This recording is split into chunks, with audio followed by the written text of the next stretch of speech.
General Hospital spoilers reveal that finally, the unraveling of Drew's darkness could no longer be ignored. His once subtle manipulations had evolved into an outright campaign of emotional warfare that bled into every corner of Port Charles. What was initially perceived as grief, as a man mourning the collapse of his family and identity, had turned into something far more dangerous, an obsession. That obsession took root in every decision he made, every interaction he weaponized, every boundary he trampled. For months, Drew had operated just beneath the surface, smiling in courtrooms, lying through reassurances, and dressing cruelty in the language of care. But those illusions were cracking. His tactics had grown too transparent, too aggressive, too chillingly calculated. And finally, the town that once embraced him began to see what he had become. It wasn't that Drew had changed overnight, it was that he had let the worst parts of himself grow unchecked until they consumed the last remaining fragments of the man he used to be. His treatment of Wiley was the final red flag that no one could look away from.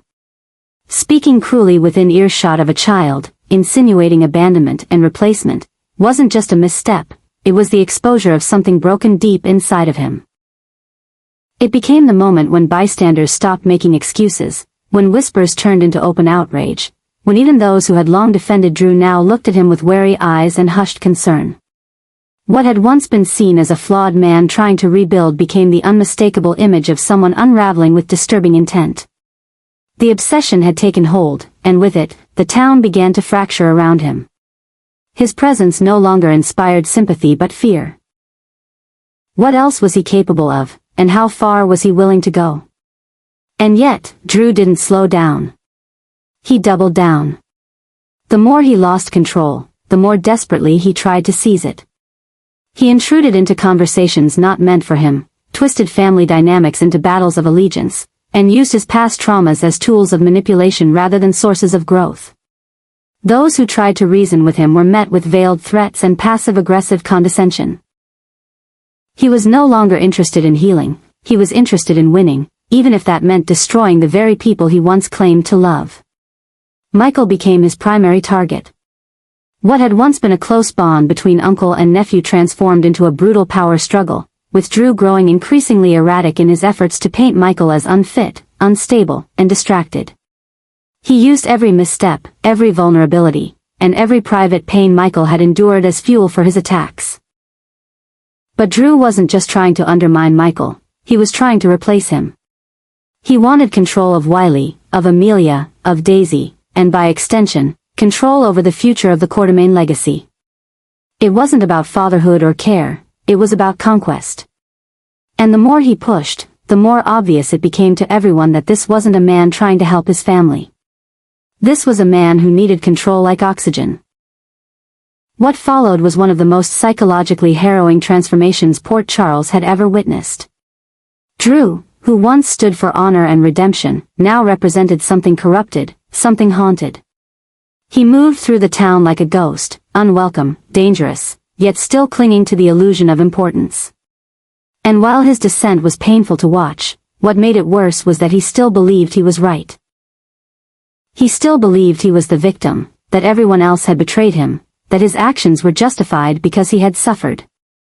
That delusion became one of the most disturbing elements of his arc. It wasn't just the cruelty, it was the sincerity behind it. He truly believed that his descent into manipulation was noble, necessary, even righteous. And that belief made him unpredictable, volatile, and impossible to contain. But the walls were closing in. Slowly, inevitably, the town began to turn against him. Sasha, once hesitant to involve herself, found the courage to speak. She described her fear, her discomfort, her growing certainty that Drew's presence near Daisy was not only unhealthy, but dangerous. Michael, scarred but standing, laid bare the damage Drew had inflicted on his children, his marriage, and his life. Even Rick Lansing, no stranger to morally gray choices, began to distance himself. There was no longer a debate about Drew's intentions. There was only the need to stop him. It didn't come with a dramatic explosion or a violent confrontation. It came quietly. Through testimonies. Through paperwork. Through conversations whispered in hospital hallways and courthouse lobbies. Bit by bit, Drew's influence was stripped away. He lost custody leverage. He lost allies. He lost access. His name, once spoken with hope and respect, now evoked dread. And then came the decision. The moment so many had been waiting for. Drew was leaving Port Charles. Whether he chose it or it was chosen for him no longer mattered. What mattered was the silence that followed. The absence that didn't ache, but relieved. The collective exhale of a town that had been holding its breath, afraid of what he might do next. But that silence wasn't empty. It was filled with everything he had broken. It was filled with Wiley's questions, Amelia's confusion, Sasha's lingering fear, and Michael's quiet sorrow for a man he had once loved and trusted. Drew's departure wasn't just the end of a storyline. It was the end of a delusion. The end of pretending that obsession was love, that manipulation was care, that trauma excused everything. And with that ending came a new beginning. Not just for the people he hurt, but for Port Charles itself. But what made his exit one of the most unforgettable chapters in General Hospital history wasn't just what he did, it was what it exposed. It revealed how quickly control could become addiction. How love could twist into obsession. How someone once seen as a hero could slip into something darker, more terrifying, more real. His fall was not a single moment. It was a slow, methodical collapse, a story of missed warnings, ignored instincts, and a community too slow to act. But once they did, it was definitive. Drew was gone. And what remained was the collective resolve to never let it happen again. To never mistake silence for peace. To never confuse charisma with kindness. His story had started with potential, with hope, with redemption. But it ended in fear, isolation, and removal. And even in his absence, the echoes of what he did would remain. In Daisy's hesitant smiles. In Wiley's questions about what it means to be replaced. In Sasha's occasional glances over her shoulder. In Michael's resolve to be better than the man who tried to take everything from him. These weren't just scars, they were lessons. And if nothing else, Drew had become the ultimate cautionary tale. A man who had everything, family, loyalty, love, and chose, time and again, to throw it away in pursuit of power he could never hold without destroying the very things he wanted. Port Charles would rebuild. It always did. But the name Drew would now be remembered not with reverence, but with warning. The story of his obsession, the devastation it caused, and the final reckoning that drove him out would serve as one of the most haunting chapters in the town's history. A reminder that sometimes the greatest danger doesn't come from enemies, it comes from those who claim to love you most. Amidst the chaos that had overtaken Port Charles, in the center of spiraling betrayals and fractured families, came news that stunned even the most seasoned General Hospital fans. Erica Slezak, a daytime legend, had been cast in the iconic role of Monica. It wasn't just a recast. It was a reckoning. A thunderous shift signaling that the matriarch of the Quartermain family was not only returning, but that she was returning with purpose, with power, and with a ferocity sharpened by betrayal.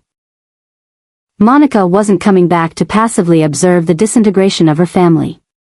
She was coming back to stop the madness at its source. And that source, tragically, was her own son. The arrival of this new Monica, now portrayed by a woman whose commanding screen presence had shaped daytime television for decades, sent shockwaves through the core of the Quartermain household. She hadn't been in town long before she began to piece together the trail of devastation Drew had left behind. The courtroom scandals, the manipulations, the emotional trauma inflicted on Wiley, the crumbling trust between Sasha and Michael, none of it escaped her gaze. And as she read the transcripts, watched the footage, and listened to the hushed confessions of those too afraid to speak out loud, it became brutally clear to Monica that Drew was no longer the man she had once believed he could be. Monica had buried children. She had forgiven affairs.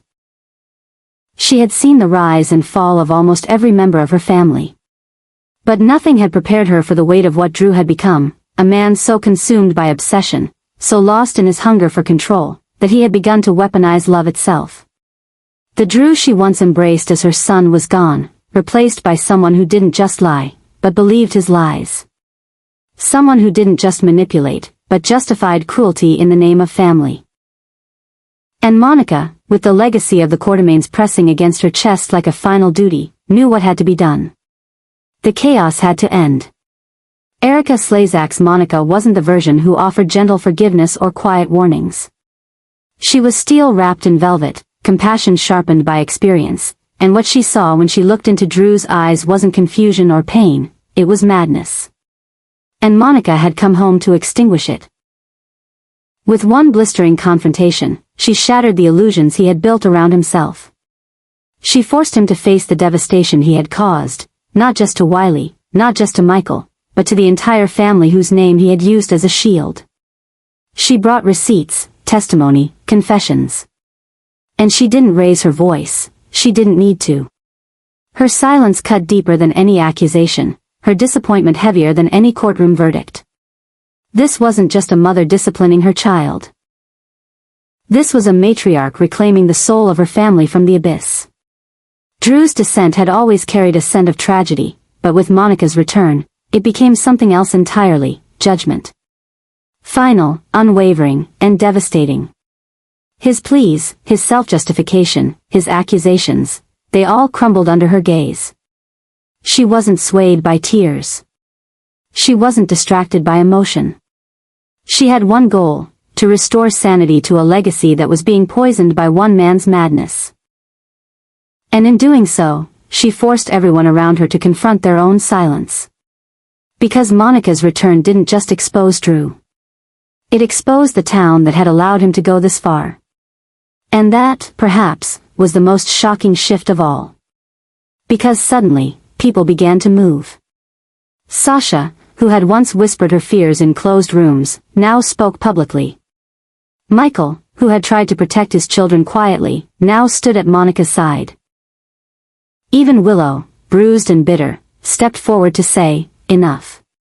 Monica's presence was a catalyst, an emotional correction to months of chaos.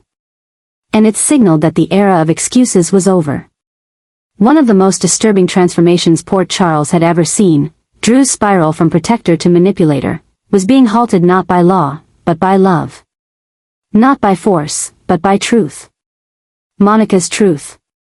And that truth wasn't gentle. It was terrifying. Because it revealed just how far things had gone. Just how much had been lost. And just how close the town had come to letting Drew destroy everything in the name of legacy. Monica's actions were more than just maternal heartbreak. They were an act of purification. Of reclaiming. Of stopping a disease before it could spread further. And in doing so, she set a new tone for Port Charles, a tone that said the Quartermaines would not be defined by dysfunction. They would not be ruled by obsession. They would not fall. One of the most haunting revelations of all was that Monica, in her silent grief, had watched it all unfold from afar. She had seen the headlines. She had heard the rumors. And she had waited, for Drew to right himself, for someone to intervene. But no one had. And so she returned, not to ask questions, but to restore order. And in doing so, she exposed not just the madness in Drew, but the madness the town had come to accept. This was more than a storyline. This was a correction.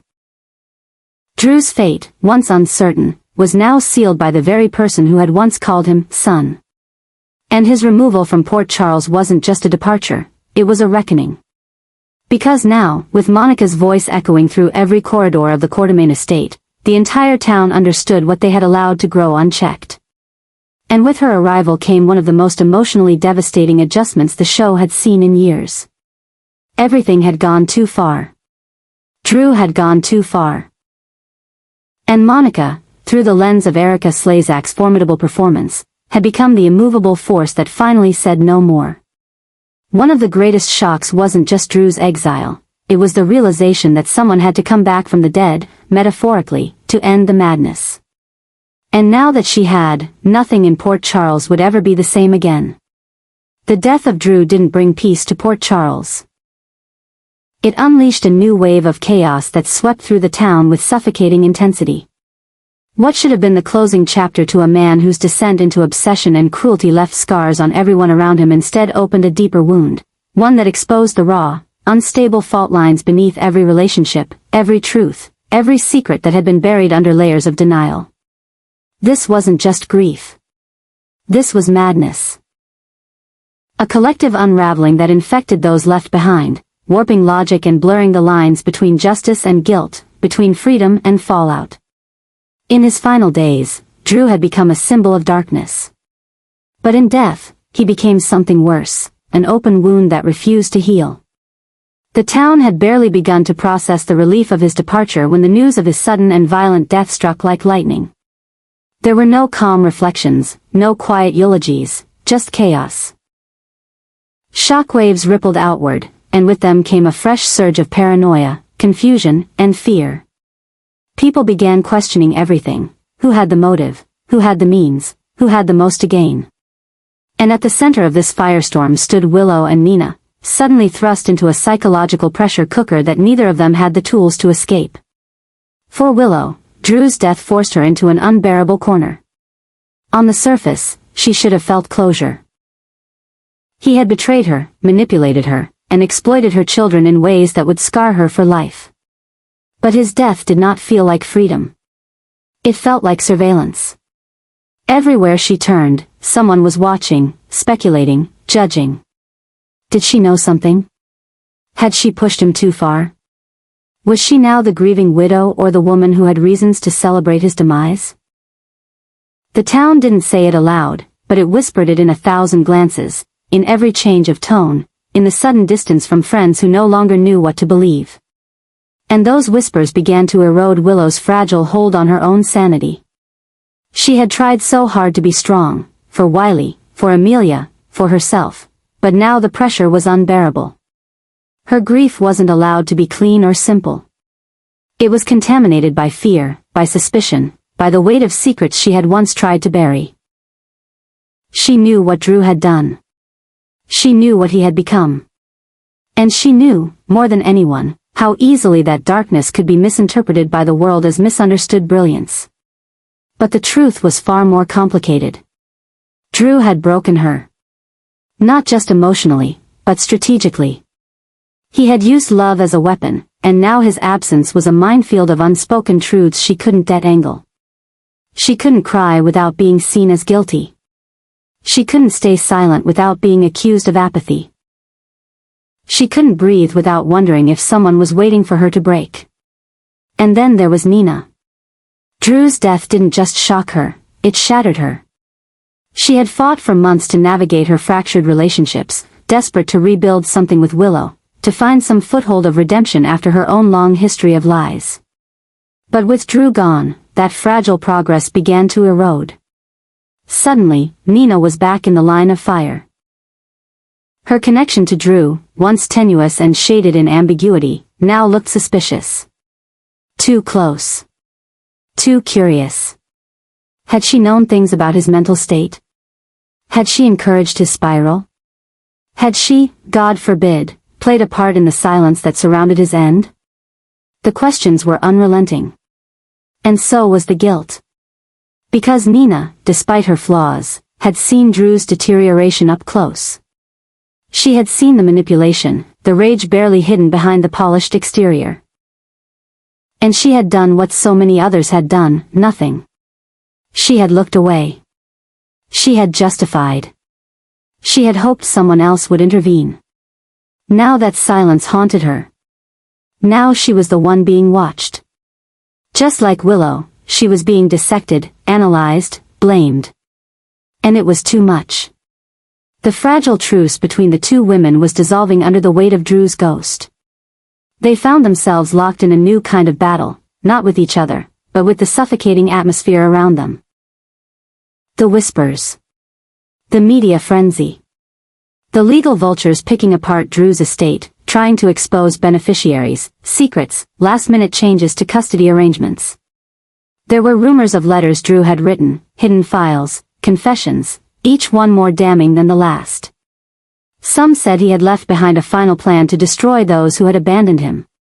Others claimed he had made peace and was silenced before it could come to light. But whatever the truth was, it had triggered a psychological avalanche in Willow and Nina's world. They were no longer grieving, they were surviving a battlefield that had been set on fire by the very man they had both feared and loved in different ways. The city was in chaos. The Quartermain family was fractured. Michael, already torn between guilt and rage, was unraveling under the pressure of fatherhood, betrayal, and the fear that Drew's sins would be inherited by the children he left behind. Sasha, still reeling from her own trauma, could barely speak Drew's name without flinching. And through it all, Willow and Nina were isolated, by design or by consequence, trapped in a nightmare they never saw coming. Drew's death didn't end anything. It began something darker. A shift. A reckoning. A haunted adjustment to a reality in which the most dangerous man in their lives was now untouchable, but somehow still poisoning everything he left behind. It was one of the most disturbing, disorienting transitions the town had ever seen. Port Charles was now operating under a new emotional frequency, one charged with paranoia, retribution, and the unsettling awareness that even death does not always bring peace. And so the question remained, how do you grieve someone who destroyed you? How do you move forward when every step is haunted by unfinished business?